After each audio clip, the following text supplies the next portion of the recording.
channel on YouTube. Today's November 2nd, we're on here at the Highbanker. We made a couple improvements to it. So last time we had the screws in the wrong spot, so we released the grizzly bars. The grizzly bars were going into the rock. Now Mike made it spring loaded on this side here to be able to release the grizzly bars in the correct direction. We also replaced a few missing screws and bolts, and then we reinforced our framing because the frame kept falling over the first time we used it, and then we added in these stops because the whole assembly wanted to slide down the frame. So since you got threads, you want to try this pretty much for a lot of experience for high banking, but basically we want to try running the tailings for a couple hours as a sampling. And then we're going to go back to the shed and clear it all out and see what we get from the tailings here. So the old timers used monitors, gigantic water cannons, and they would build ditches and use gravity to feed water into these water monitors. So they would build these big troughs for the water from the river, and then they would use uphill, obviously. And then the gravity would pull this water, and then they would spray the monitor onto the gold placers, wash the placers down, and these, we think, are the original piles that they had left over after they went through their sluice boxes.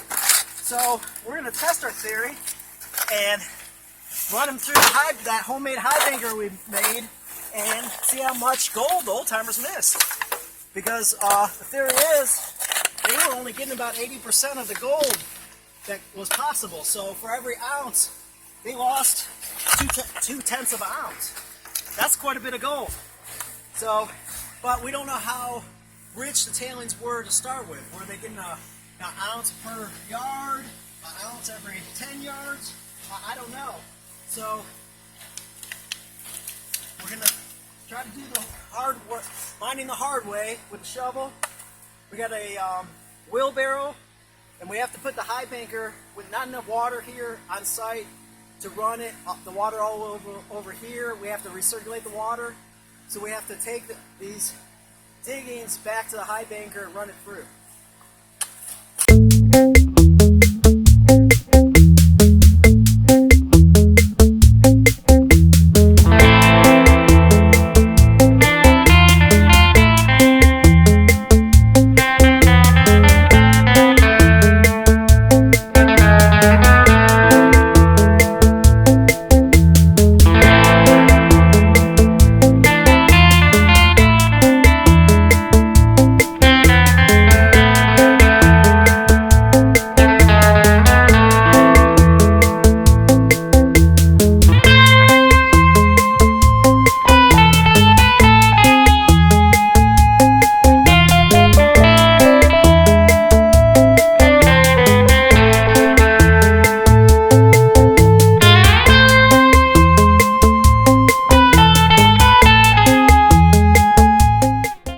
So we did about 8 wheelbarrows full of dirt.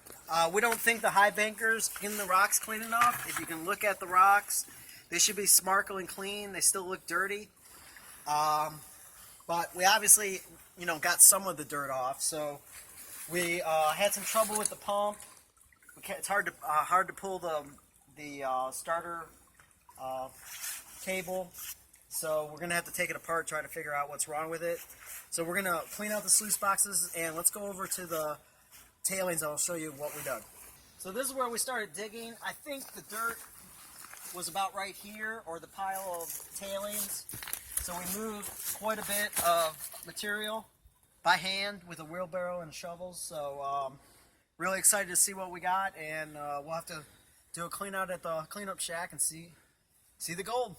So we did a quick cleanup of the sluice boxes, just panning the material. We're going to take it back to the cleanup shack to do, remove the gold completely from the black sands. But, the Highbanker definitely wasn't working right. The rocks weren't clean enough, but we did get some of the gold out of it, and not too bad. See you next time. Thanks for visiting.